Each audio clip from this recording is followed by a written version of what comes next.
안녕하세요. 별빛 예언소입니다.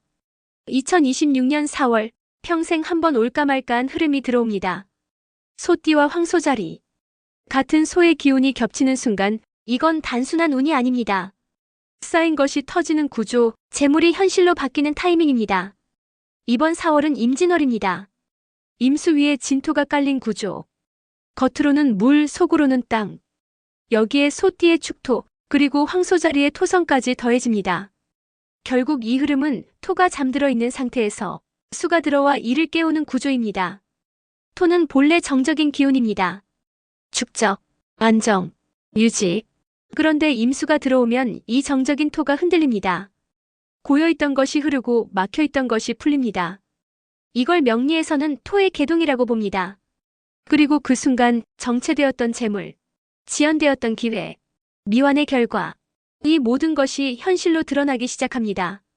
소띠와 황소자리. 겉으로 보면 비슷해 보이지만 이건 단순한 중복이 아닙니다. 같은 토의 기운이 겹치면서 토기중첩이 만들어지고 이때부터 흐름이 달라집니다. 같은 오행이 만났을 때 기운은 줄어드는 것이 아니라 서로를 밀어올리며 공명을 일으킵니다. 마치 같은 파장이 겹칠 때 진동이 더 커지듯 토의 힘은 점점 증폭되기 시작합니다. 그래서 이번 4월은 단순히 안정되는 시기가 아니라 쌓여있던 것이 현실화되고 결국에는 한 번에 터져나오는 폭발의 흐름으로 이어집니다. 특히 이번 흐름에서 가장 크게 반응하는 건 재물운입니다. 겉으로는 조용해 보일 수 있지만 내부에서는 이미 움직임이 시작됐습니다. 이 구조에서는 점진적으로 쌓이는 방식이 아니라 한 번에 몰려오는 흐름이 만들어집니다. 여기서 중요한 건 속도가 아니라 타이밍입니다. 오랫동안 지연되었던 금전, 결정을 미루고 있던 계약, 확정되지 못하고 멈춰있던 결과, 이 모든 것들이 하나씩이 아니라 연결되듯 이어지며 들어오기 시작합니다. 처음에는 작은 신호처럼 보일 수 있습니다. 하지만 그 흐름을 타는 순간 금전의 흐름이 끊기는 것이 아니라 이어지고 쌓이고 다시 확장됩니다. 그래서 이번 4월은 단순히 돈이 들어오는 시기가 아니라 막혀있던 재물의 길이 열리는 시기입니다. 이걸 명리적으로 보면 재성 발현, 즉 숨어있던 재물의 기운이 현실로 드러나는 구간입니다. 그리고 이 흐름의 특징은 하나입니다.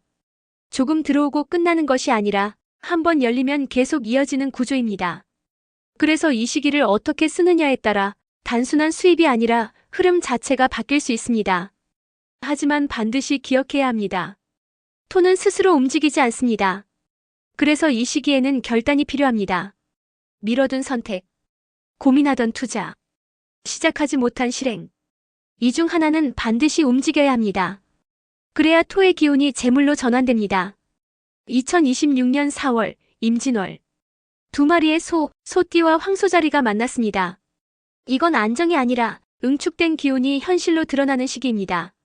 준비된 사람에게는 재물로, 기회로, 결과로 나타납니다. 그리고 분명히 말할 수 있습니다. 이번 달은 버티는 달이 아니라 결단의 달입니다.